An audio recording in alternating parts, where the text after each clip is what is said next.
entero. Niño, soy tan preguntero, tan comilón del acervo. Muy pero muy buenos días, aquí estamos en un programa más de El Popular en Radio. Estamos acá con Paola. ¿Cómo estás, Paola? Buenos días. ¿Cómo andan todos y todas? Muy buen mediodía para todos y todas en este viernes 17 de junio, fresquito pero aceptable, digamos, dentro de lo que venía siendo, esta polaridad invernal, que todavía no es invierno, pero parece que sí. Y bueno, acá con toda la energía para sacar esta nueva audición de El Popular en Radio, Majito. Exactamente, tenemos El Popular, miren, siempre hago esto que me gusta, el ruidito. Yo no sé si la gente lo escucha, ¿vos lo escuchás ahí en el Sí, micro? Sí, se escucha, se escucha. Ahí va. Sí. Si Paola lo escucha, entonces lo está escuchando la gente. Miren, El Popular en papel. Y estamos en el Popular número 592, hoy 17 de junio. Y tenemos el matecito loco, a ver si se escucha. A ver. Ah, porque dice, le mandamos saludos a nuestro compañero Juan Landaco, que siempre dice que anda a saber que le ponemos al mate. El matecito loco. Hoy vamos a tratar todas eléctricas. Hoy vamos a tratar de ir despacito, con tranquilidad. Bueno, yo quiero mandarle un saludo a la Radio Fénix porque estamos en el mes de aniversario de Radio Fénix 1330 AM. CX40. Radio Fénix va a cumplir 93 años el 22 de junio. ¿Está bien, Fede? Fede dice que sí. Sí, bien. Bueno. Hoy está con una sonrisa, Fede. Está contento. Sí, no sé. No, pero andaba medio eléctrico igual antes. ¿Andaba? Bueno, sí. No, pero si no anda eléctrico, ¿qué va a ser pobre ahí metido en la cabina con el matecito? Él también tiene matecito loco, dice. Queremos preguntarle a Noemí y a Sandra, que vemos que anda por ahí, si hay fiestita de la radio. Después nos contestarán. Y nos invitarán, supongo. Y nos invitarán, claro. Que es lo más... Y por eso... Bueno, tenemos El Popular entonces, que viene divino, cargadito, con una foto de tapa hermosa. De la marcha de la educación nacional, por la educación gigantesca, histórica. Lo vamos a estar ahondando en la editorial de hoy. Me gusta porque viste que el color de las letras, la educación tiene, quien la defienda, es como la moña. Claro, tiene colorcito azul, moña, sí, precioso. Divina. Bueno, dice ahí, ¿no? Multitudinaria marcha nacional educativa, participaron miles de docentes, trabajadores y estudiantes de todo el país, convocados por más de 20 sindicatos y gremios estudiantiles. Escuchábamos el miércoles a la izquierda late el corazón, al compañero Mandacen, que siempre le decimos Mandacen, sí, Emiliano. Secretario General de FENAPES, que nos enviaba un audio casi que en directo desde la marcha con una enorme emoción, y después cuando veíamos las imágenes, qué lindo que estuvo. Qué lindo, sí. Bueno, ayer también, cabe destacar que ayer fue la marcha también de la salud. Salud pública, y allí de COFE estaban también, todos. ¿no? Y de COFE, exactamente. Sí, que también fue una marcha y una movilización muy importante, lo que da cuenta de que, bueno, que los reclamos que están haciendo los sindicatos, al parecer, son justos, ¿no? Porque si no, no tendrían ese nivel de respaldo y de contundencia en las movilizaciones también, ¿no? Sí, aquí tenemos algunos titulares en la tapa del Popular que dice: circo contra FENAPES, la derecha en otro ataque contra el movimiento sindical envió a la justicia las conclusiones de las investigadoras de diputados, un tema que también teníamos.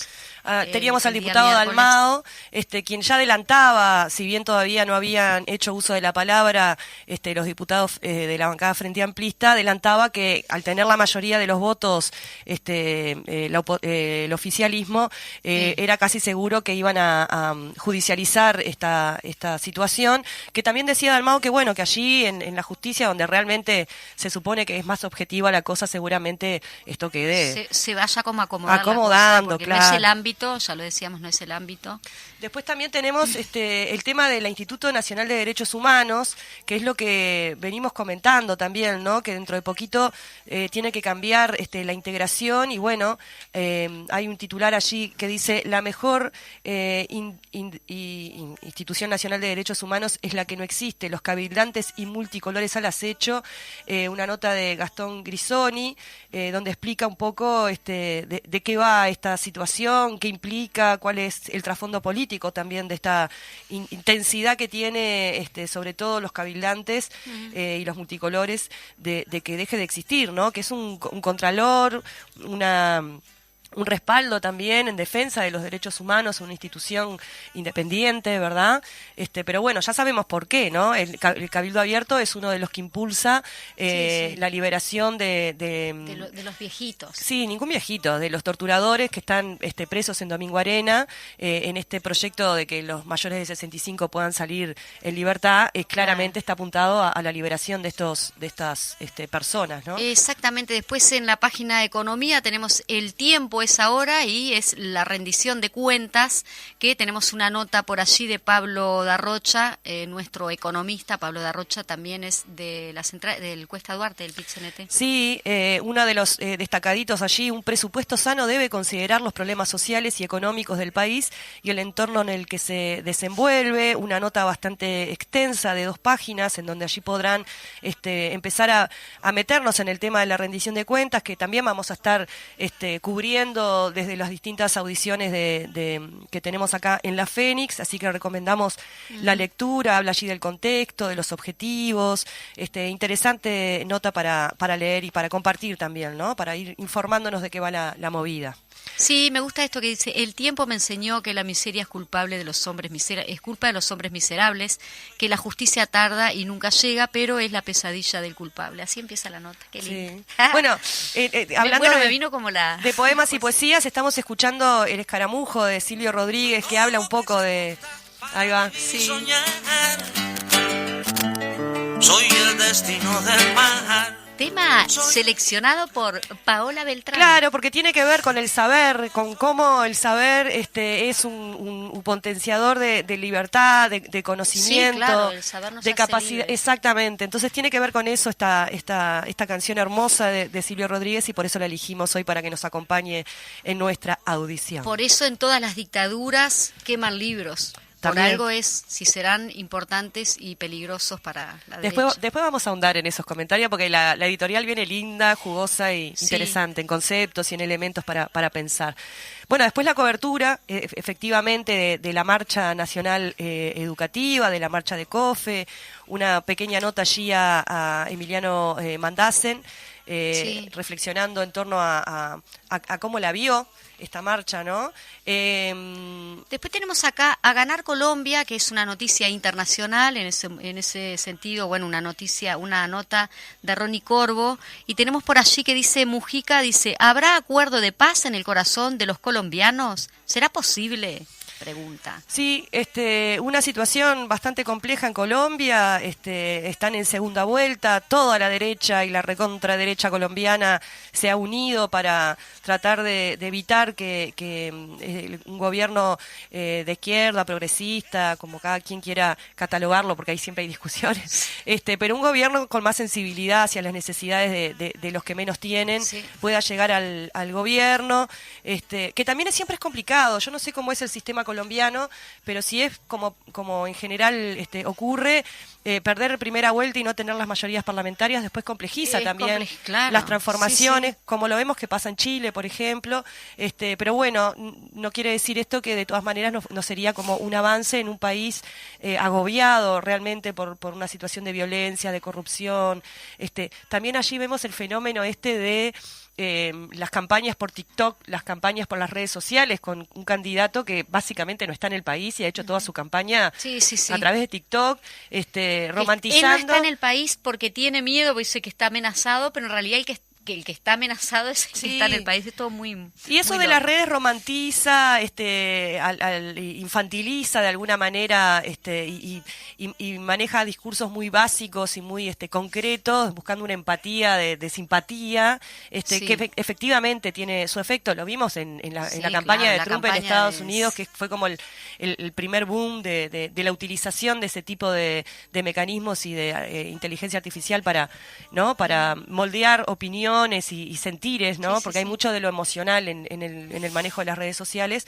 Que bueno, que hablando de eso, justamente Pablo Iglesias está en nuestro país, está dando una charla. Sí, ayer en el Teatro El Galpón. Exacto, sobre estos temas, ¿no? Sobre redes sociales, posverdad, política, muy interesante, quien además ha trabajado mucho sobre esa cuestión, y es algo que nosotros tenemos que terminar de entender para comprender por dónde se maneja ahí, ¿no? Qué es lo que corre ahí. Sí.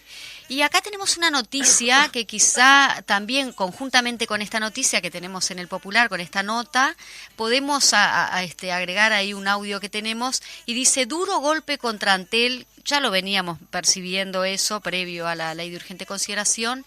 El gobierno privatizó por decreto la venta de Internet. Privatizó, escuchen por bien. Por decreto.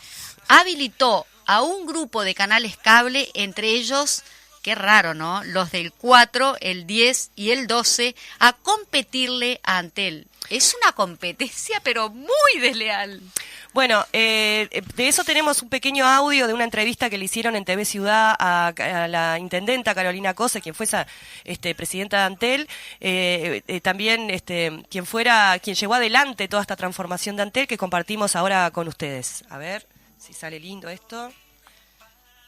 Entonces, nos quieren decir esto va a ser por el bien de los usuarios. Entonces yo me hago esta pregunta. Esto no responde a un clamor de la gente, no responde a una necesidad de los usuarios, porque los usuarios tienen buen servicio y a buenos precios, hasta gratis con el Universal Hogares. No responde a una necesidad de los usuarios, no responde a una necesidad de Antel, responde a una necesidad de los canales. Muy bien, a mí me parece bien ayudar a los canales, me parece bien ayudar a los cableros del interior, que son empresas pequeñas, que están insertas en el lugar. De hecho, cuando fui presidenta de Antel y ministra, ayudamos mucho a los cableros del interior. Y creo que ese es el camino. Y a los canales abiertos, si están con problemas, porque ya nadie ve el cable, porque la gente ve Netflix, bueno, vamos a ayudarlos. Pero no vaciando la empresa pública de telecomunicaciones del Uruguay. Entonces, nos quieren decir esto va a ser por el bien de los usuarios. Entonces yo me hago esta pregunta. Esto no responde a un clamor de la gente. Bueno, teníamos allí entonces a la intendenta. Las palabras, pero claro, ni bien es decir, los medios de comunicación se enteraron de esto, obviamente iban a querer tener una palabra ahí de primera mano de quien fuera justamente una de las impulsoras para que Antel justamente sea lo que lamentablemente están destruyendo. Sí, claro, y obviamente que es en TV Ciudad que le hacen la entrevista a Carolina Cose, ¿no? No la van a ver diciendo no es en el 4, el 10 y el 12. Que son los beneficiarios directos de esta decisión, que quiero recordar que los canales 4, 10 y 12 hacen usufructo de ondas que son públicas, que son estatales, con concesiones que siempre son una y otra vez renovadas por un montón de años y demás, y que son empresas privadas que defienden intereses privados, y allí se vuelca la información, claro, muchas veces que después es agenda también, ¿no? Aunque también, a pesar de que los diarios en papel y los periódicos en papel han bajado su venta, siguen siendo marcadores de agenda. Sí, sí. Así como nosotros tenemos nuestro Popular y a partir de allí también construimos nuestra agenda, los diarios hacen lo mismo, ¿no? Y después los canales de televisión levantan, bueno. Y sobre todo que se perjudica a la empresa. O sea, en otra nota Carolina explicaba que no solamente implicó una cantidad de dinero, sino una cantidad de tiempo, de trabajo, de desarrollo, de plantear la fibra óptica como algo necesario, sin hacer distinción dónde se ponía la fibra óptica. Fue un cambio revolucionario. Exacto. Lo de la fibra óptica. Y ahora lo están entregando al bajo precio, ni siquiera de la necesidad, exactamente. Al precio del amiguismo y de favorecer una vez más a quienes tienen todo resuelto, pero siempre quieren un poquito más. De la privatización. Claro, de la privatización. Vamos a saludar, si te parece, Paola, a todas las programaciones, a todos los programas de radios que tenemos. Dale. Que es La Mecha de los Jóvenes por allí, que está los lunes, Voces de Montevideo, que está los martes, los miércoles está Paola Beltrán y María José Pedraja en A la Izquierda, Late el Corazón. Me suenan esas chicas. Sí, su figurita repetida. Sí, los jueves, está Voces del Interior, que está aumentando mucho su audiencia con gente que se está sumando en todos los departamentos del país y también con todos sus corresponsales, que me parece un programa muy, pero muy importante porque no es solo central, sino que también abarca a todos los departamentos. Luego Cultura en Casa. Sí. Después, el mismo jueves, el mismo día, copamos la radio de 10 a 1 de la tarde y después tenemos los viernes el Popular en Radio. Y pueden seguirnos en todas las redes sociales. Bien, porque ahora está funcionando las redes sociales. No, venían funcionando. En particular, la gente joven de La Mecha está haciendo un trabajo precioso famoso en Instagram, así que les recomiendo que La Mecha Uy, lo buscan en Instagram, y tienen un trabajo muy lindo allí de redes sociales, sobre todo para que se lo manden a la gente joven que conozcan. Che, hacete amigo de La Mecha. Bueno, háganse amigo de La Mecha Uy. También tienen redes sociales. ¿Vos te hiciste amiga? Por supuesto, yo me hago amiga enseguida de todo. Yo estoy en las redes sociales a full. El Instagram me costó un poco más entrar, pero después que entré, viste cómo es. ¿Te gustó? Me gustó. Bueno, muy bien. La gente estará pensando, ¿y para cuándo? ¿Para cuándo la editorial? ¿Para cuándo la editorial? Vamos rumbo a la editorial que hoy se titula La educación tiene quien la defienda. Este miércoles, la Marcha Nacional Educativa se transformó en el hecho político del día. Por su masividad, la más grande movilización de los últimos tiempos en defensa de la educación, por el nivel de unidad y amplitud logrado, y por su carácter nacional. Logró la participación de miles de docentes, trabajadores y estudiantes que llevaron varias cuadras de 18 de julio, en Montevideo.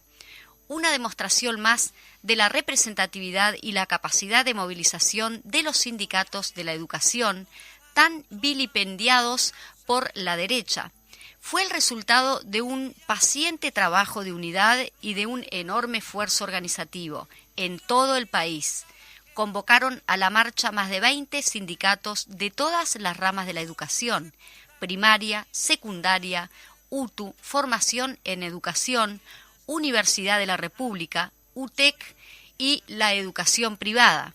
Pero además también se integraron los gremios estudiantiles de Montevideo y del interior del país, la FEU, la FEFEU, que agrupa a las y los estudiantes de los centros de formación en educación, la CEIPA y el SEM y varios gremios de liceos. Ese arco de amplitud y diversidad, esa unidad expresada en la calle, es de un valor enorme, implica un nivel de acumulación muy grande. Tanto desde el punto de vista sindical, es decir, de unidad concreta y en la lucha de las y los docentes y trabajadores de todas las ramas de la educación, como, y en especial importancia, por la unidad con las distintas expresiones del movimiento estudiantil. No hay defensa de la educación pública posible, ni transformación de esta en un sentido popular, sin la participación organizada y activa de las y los estudiantes. A eso hay que agregar que la marcha estuvo precedida por un enorme despliegue militante de la Coordinadora de Sindicatos de la Educación del Uruguay, la CESEU, en todo el país, recorriendo departamento por departamento, convocando y organizando. Esa acumulación es invalorable. La Marcha Nacional Educativa tiene una importancia mayor aún porque es la respuesta popular más fuerte construida hasta hoy a la ofensiva específica contra la educación, muy particularmente contra la educación pública, por parte del bloque de poder y su expresión política, la coalición de derecha en el gobierno. Las clases dominantes tienen a la educación pública como un centro de sus ataques y de la restauración conservadora. La famosa transformación educativa tan pregonada, que tiene como figuras visibles la inefable ministro de Educación y Cultura, Pablo da Silva, y al presidente de Codicen, Roberto Silva, implica en realidad un retroceso de más de un siglo en concepciones pedagógicas y en contenido democrático. La educación pública enfrenta un ajuste salvaje desde el punto de vista presupuestal. Como recuerda el economista Pablo da Rocha en esta misma edición de El Popular, la educación tuvo, en materia de asignación presupuestal, un recorte mayor al promedio general. El presupuesto de la Administración Nacional de la Enseñanza Pública, ANEP, fue de 3,5% menor en 2021 que el presupuesto de 2020. Pero eso sigue profundizándose y, según el contenido de los mensajes, ya que la rendición de cuentas aún no se conoce, será un 0,5 adicional menor en 2022 con respecto a 2021. El brutal ajuste para la educación pública tiene dos componentes centrales: los recortes para la inversión y la masa salarial. Las inversiones, en realidad, prácticamente se han detenido. Se multiplican las carencias edilicias, la falta de mantenimiento, la ausencia de nuevas obras. Lo único que desvela a Robert Silva es pintar las fachadas de los locales. Mostrar también ahí control y disciplinamiento. con una concepción de los centros educativos más cercanas a un cuartel o a un establecimiento disciplinario que a un espacio de construcción crítica del conocimiento, de ciudadanía y de seres humanos integrales, que esos son.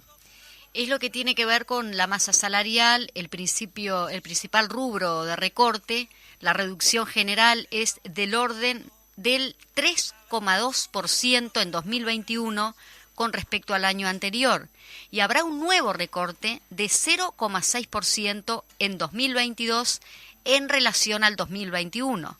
Los salarios de docentes y trabajadores de la educación han perdido un 8% de poder de compra. A eso hay que agregarle el ahorcamiento presupuestal del AUDELAR, lo que limita su inserción nacional, la investigación científica. El 80% se hace al AUDELAR de los nuevos estudiantes, coloca una situación delicada al Hospital de Clínicas, golpea el sistema de becas para los estudiantes de los sectores más humildes de nuestra población, pone en cuestión todas las obras de infraestructura educativa. La cara más dramática del ajuste presupuestal es la imposibilidad de responder a los crecientes problemas de seguridad alimentaria, forma civilizada de decirle al hambre que enfrenta a miles de niñas, niños y jóvenes en todo el país.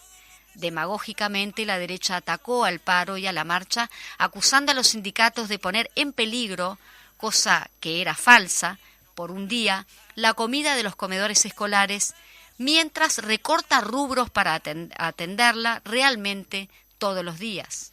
Entonces, en primer lugar, la Marcha Nacional Educativa fue una respuesta de denuncia y de reclamo contra el salvaje ajuste que está instrumentando la coalición de derecha en el gobierno.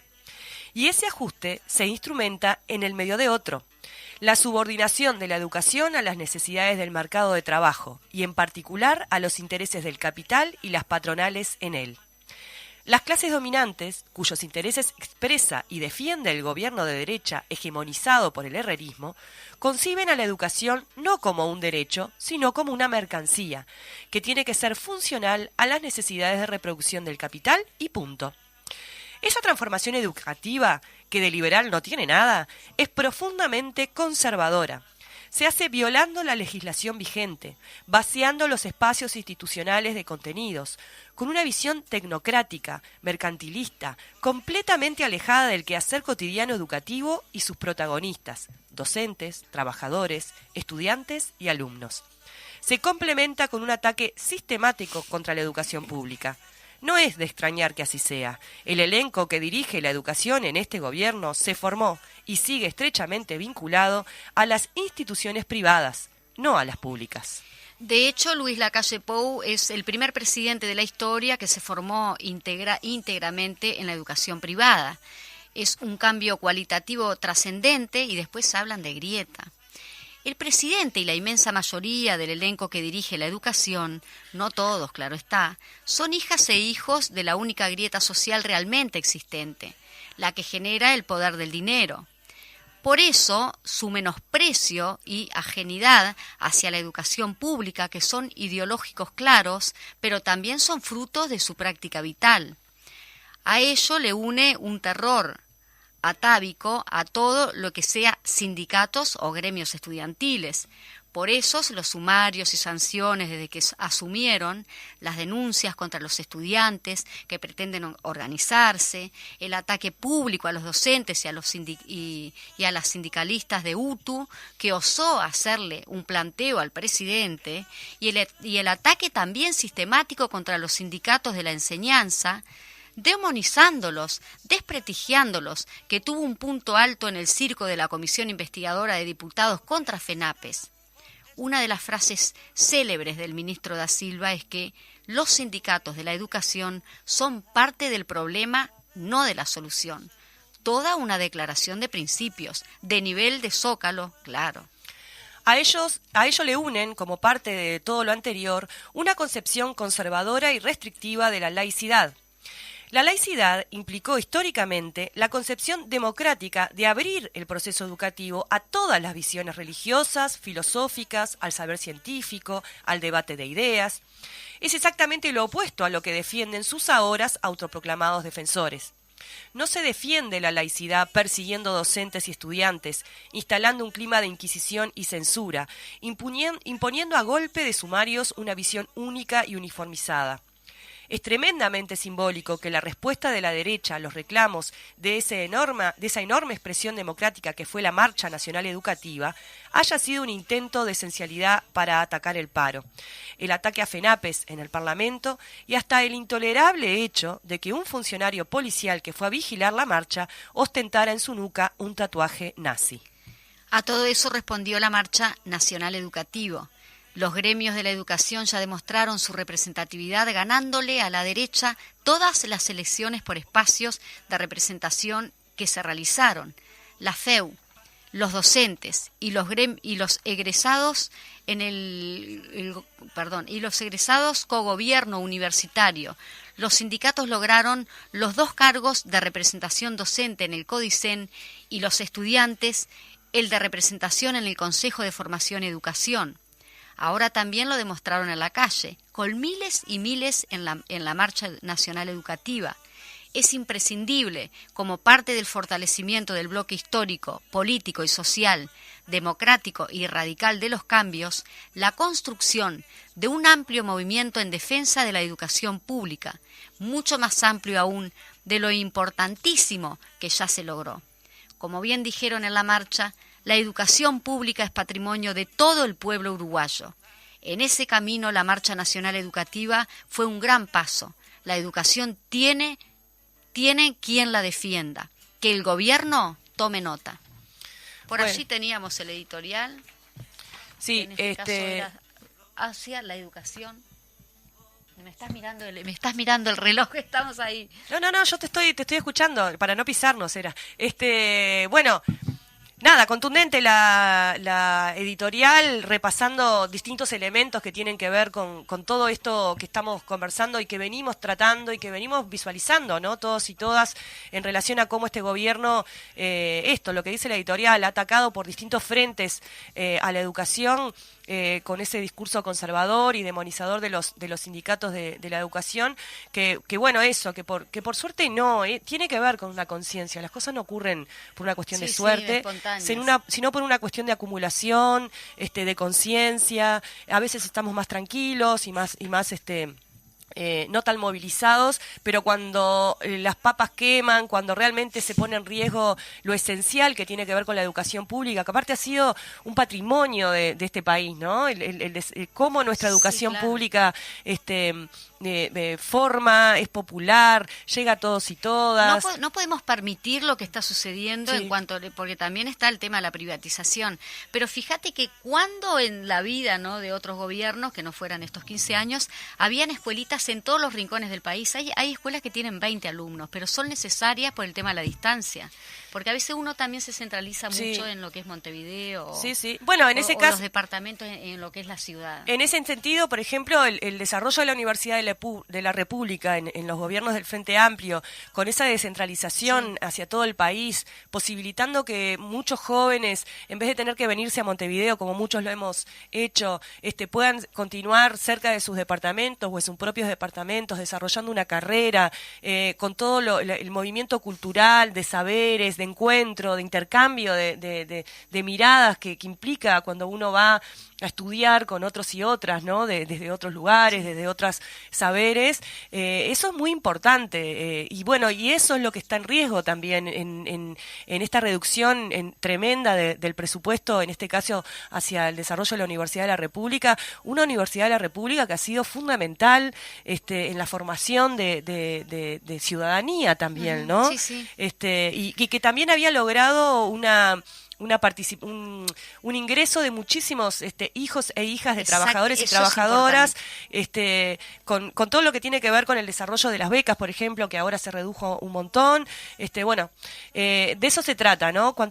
La derecha siempre va a tratar de que el pueblo piense menos, se forme menos, porque es más fácil dominar al que no sabe que al que sabe siempre, ¿no? Que inclusive la universidad, digamos, para un público mucho más amplio, porque lo que también va a hacer la derecha ahora con el tema de la educación en cuanto a la universidad, también que sea como una especie de élite, que solo puedan ir determinadas capas sociales. Claro. Y eso hay que estar atentos. Sí. Creo que ya nos vamos a ir a una pausa, pues estamos casi llegando a y media, y después volvemos con nuestra invitada central del día de hoy, que la vamos a tener después del corte. Pero vamos a anunciarla, ¿no? La compañera Elvia Pereira, secretaria general del PIT-CNT, vamos a estar conversando con ella sobre el plan de lucha del PIT-CNT, el análisis de la coyuntura y la perspectiva. Vamos a un corte y ya volvemos.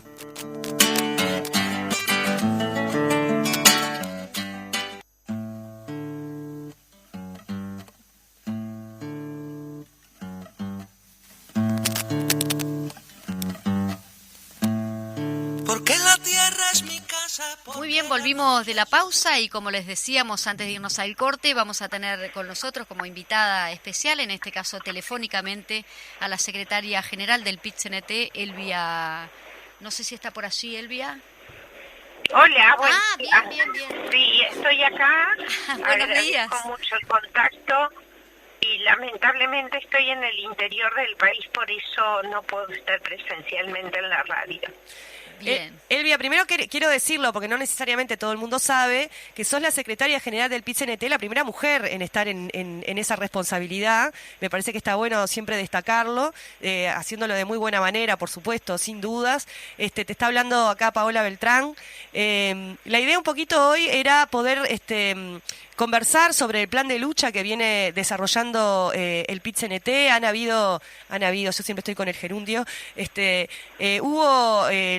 Se realizó la Marcha Nacional por la Educación, movilización de COFE, otras movilizaciones que están teniendo una adhesión muy, muy importante, ¿no? ¿Cómo está viendo el PIT-CNT, cómo se viene desarrollando este plan de acción de lucha planteado, que culmina el 7 de julio, ¿no? Con el paro nacional parcial? Bueno, efectivamente, esto se fue planificando con mucha madurez, ¿no? Es verdad que la inmensa mayoría de los trabajadores y trabajadoras estamos sufriendo, como gran parte de la sociedad también, ajustes y una política económica restrictiva totalmente que da cuenta de que la gente no la está pasando bien. Hay sectores de la población que ni siquiera pensar que lo está pasando medianamente bien, sino que claramente la está pasando mal, muy mal, y hay mucha hambre. Hay situaciones puntuales de trabajo, de empleos, que están en una situación muy compleja. ¿Cómo puede pensarse en el Uruguay, por ejemplo, que una empresa multinacional de la noche a la mañana diga, en Uruguay no seguimos más, nos vamos, y queden 150 familias de la noche a la mañana sin sus ingresos, sin su estabilidad laboral? Otros alguna vez se escucha por ahí y dice, bueno, eso pasa en todo el mundo, eso puede pasar, hoy están, mañana no. Bueno, no es la tónica del uruguayo, no lo fue en los últimos 15 años, por lo menos.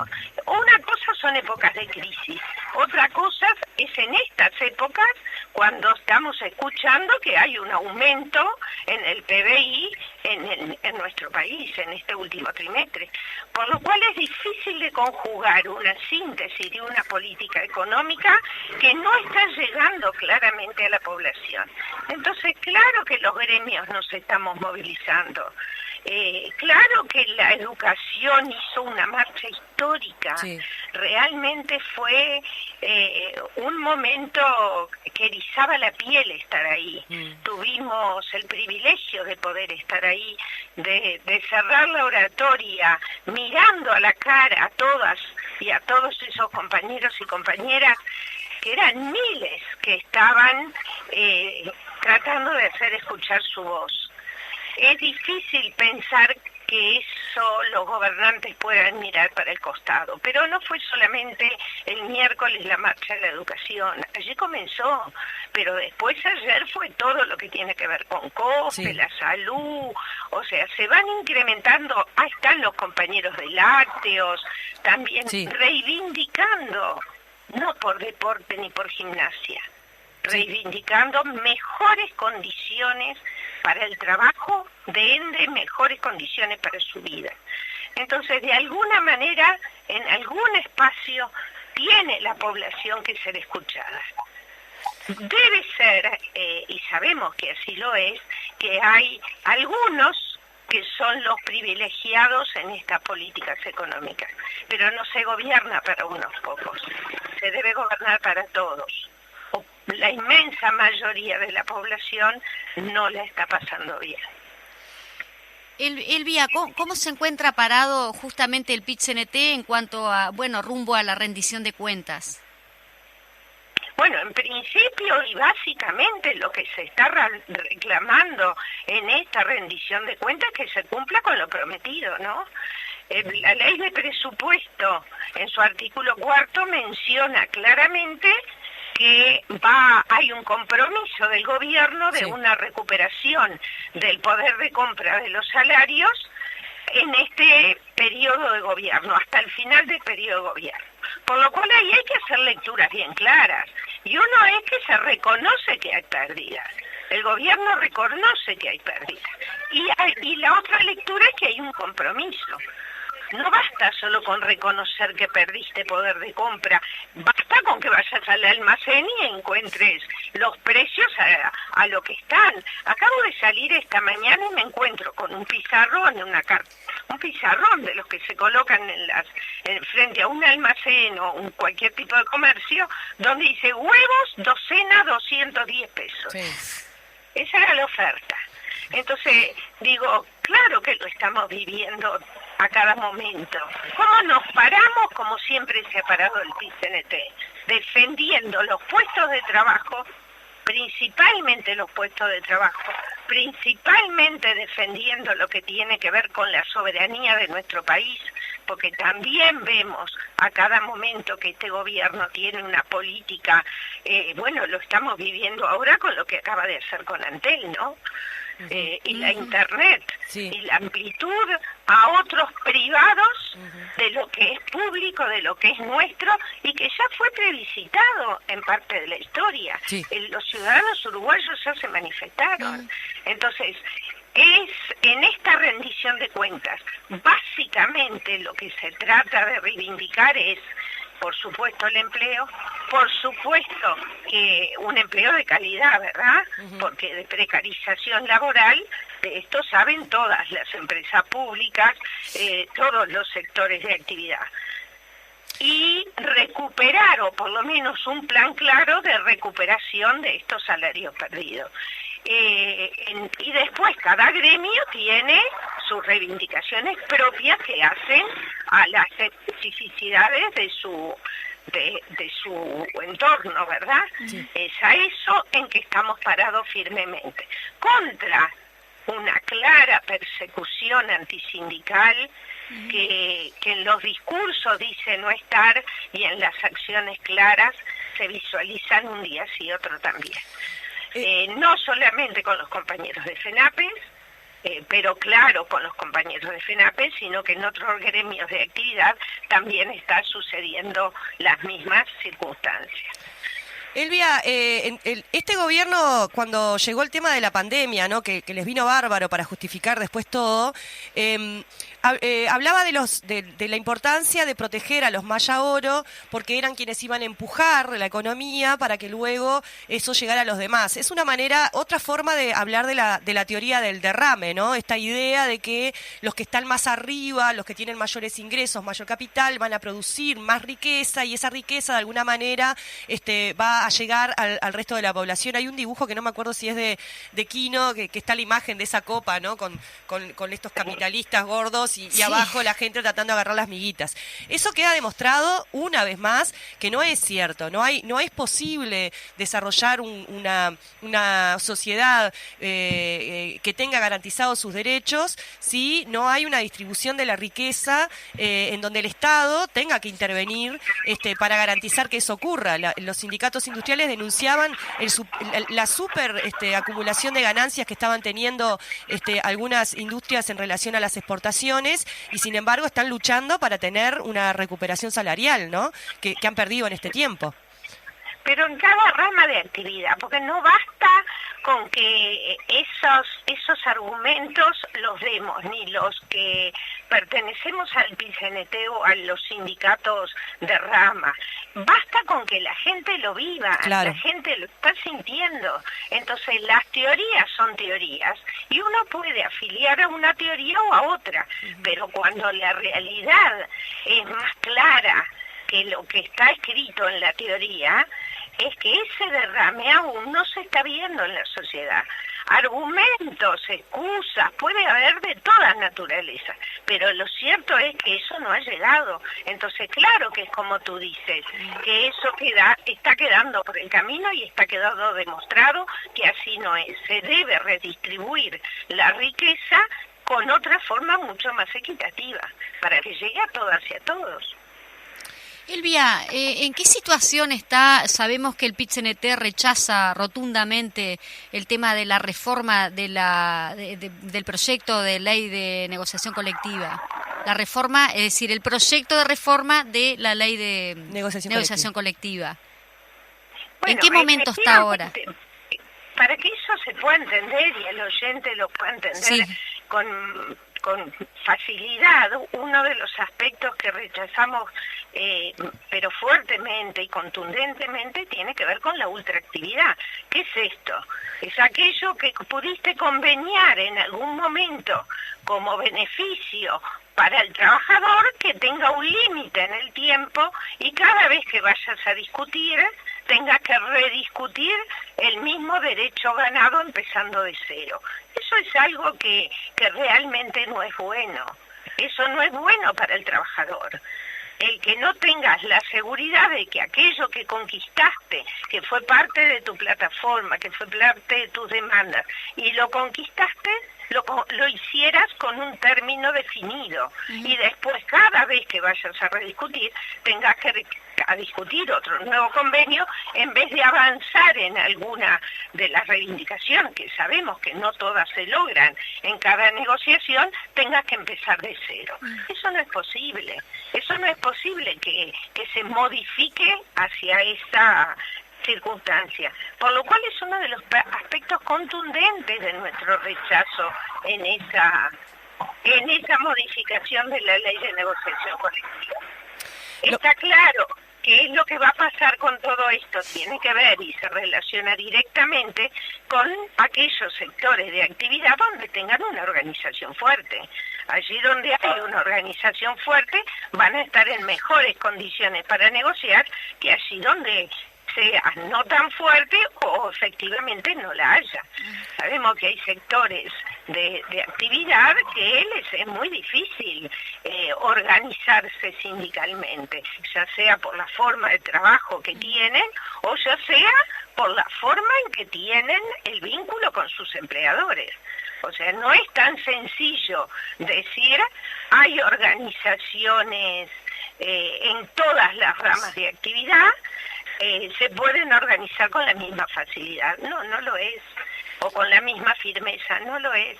Entonces, claramente que esos trabajadores están menos protegidos que otros trabajadores que pueden tener una organización más fuerte. Y entonces, eso tampoco tiene que ver, eso también va de suyo con lo que hablábamos hace unos instantes, que es la redistribución. ¿Cómo vamos a redistribuir equitativamente si tenemos trabajadores con debilidades para poder sentarse a negociar con sus patrones? No debilidades propias, pero sí debilidades que resultan de una dificultad a la hora de organizarse. Lo que demuestra también, Elvia, el carácter, ¿no?, de este gobierno, porque no solo intenta perjudicar los derechos de los trabajadores, sino que además, como vos bien lo estás diciendo, en este caso es a los trabajadores que están en peores situaciones, ¿no?, en peor capacidad de poder negociar sus derechos laborales según cuál sea su nivel de organización. O sea, es como bastante descarnada la intención de pegar allí donde al más débil, ¿no? Por un lado se reivindica este discurso, lo escuchábamos artiguista, ¿no? Hay como una demagogia del interés por los más débiles, pero después en la práctica concreta, las resoluciones que se toman y los proyectos que con su mayoría aprueba el gobierno sistemáticamente golpean al más débil, ¿no? Bueno, esa es una línea que tú planteas que efectivamente es muy interesante, pero lo otro tiene que ver con cuáles son los modelos a los que se adhieren desde distintos lugares. Y existe el modelo que entiende que donde no hay organización sindical es donde se está mejor. Entonces, con esa premisa y se camina en esa dirección, ¿no? El debilitamiento de la organización sindical, el no permitir esta forma de organizarse los trabajadores redunda en debilidad, redunda en mayor poder a los más poderosos. Eso es claro, es una forma que no la esconden. No. Digo, hay quienes adhieren a eso y eso no se esconde. Entonces, eso hace también que sea totalmente contrario y de espaldas a lo que nosotros entendemos como justicia social. Elvia, en otro orden de cosas, el PIT-CNT planteó, lo marcó, lo lanzó, digamos, en el acto que tuvimos también histórico, enorme, inmenso, del 1 de mayo, el proceso de acumulación para llegar hacia el Congreso del Pueblo. ¿En qué estamos en ese sentido? ¿Cómo está viendo el PIT-CNT ese proceso de acumulación para llegar a este Congreso del Pueblo? Bueno, nosotros ya tuvimos toda la experiencia cuando decidimos juntar las firmas para el referéndum. Estaba claro que el PIT-CNT solo eso no lo podía lograr, las organizaciones sociales por sí, ante sí tampoco, sino que debíamos transitar un proceso de acumulación de fuerzas entre todas las organizaciones sociales y los partidos políticos que se quisieran sumar. En ese momento fue el Frente Amplio. Allí logramos, con los históricos que estuvimos juntos en otras épocas, un acercamiento de trabajo en conjunto porque compartíamos el objetivo, que yo creo que después de ese referéndum, más allá del resultado cuantitativo de eso, dejó una acumulación planteada y un vínculo entre las organizaciones sociales que hay que seguirlas trabajando. Sí. Y en esa misma dirección, el último congreso del PIT-CNT, ya habíamos delineado y definido un gran encuentro nacional donde se escuchen todas las voces y lo dimos en llamar, puede ser ese nombre u otro, ¿no? Pero haciendo referencia a lo que fue el gran Congreso del Pueblo de la historia. Sí. Entonces, un lugar donde las voces se escuchen todas, las diferencias estén planteadas allí, pero lo común también se visualice como objetivo común. En eso estamos transitando, ya se piensa que eso podría estar llevado adelante en el segundo semestre del año que viene, del año próximo. Eso se está trabajando ya. Se inicia el trabajo con las distintas organizaciones, porque está claro que hay mucho para conversar previo a ese gran Congreso del Pueblo. Y en eso estamos trabajando dentro de PIT-CNT. Ya se creó una comisión amplia con representación de todas las expresiones del movimiento sindical, inclusive abierto a la dirección real entre Congreso y Congreso, que son las mesas representativas, y ya estamos trabajando en esa dirección con las distintas organizaciones sociales. Como ya estamos medio como finalizando, pero antes que nada sabemos que la rama sindical, justamente tu rama sindical es la FUM, y en ese sentido, bueno, han sido tan debatido el tema de los comedores de los chicos, ¿no? De los chiquilines en las escuelas. ¿Qué nos puedes agregar? Porque parecería que el tema de los paros y de las reivindicaciones de los trabajadores de la enseñanza lo ponen como que está afectando el tema de la alimentación de los niños y las niñas. Bueno, efectivamente, yo creo que la Federación Uruguaya de Magisterio en este último paro tomó una decisión acertada, no unánime, pero sí una decisión acertada, porque en los últimos paros, legítimas reivindicaciones hacia una federación que a todas luces, y la historia lo demuestra, no es una federación que tenga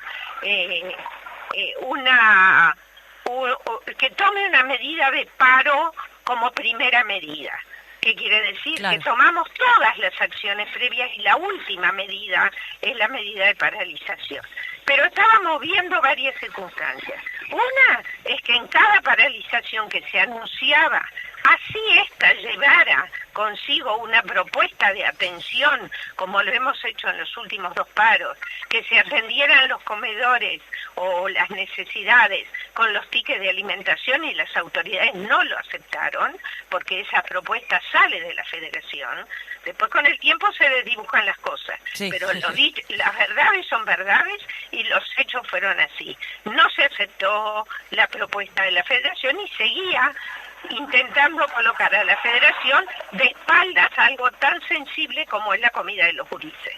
Y por otro lado, estamos viendo y viviendo situaciones en las escuelas de chiquilines que están pasando hambre, que la están pasando mal, que van a las clases y que claramente tienen debilidad atencional, porque lógico, si no comiste, si la última comida que tuviste fue el almuerzo el día anterior en la escuela y estás en clase esperando que llegue la hora del almuerzo, difícilmente estés en condiciones para poder aprender nada, por más ganas que tengas de aprender.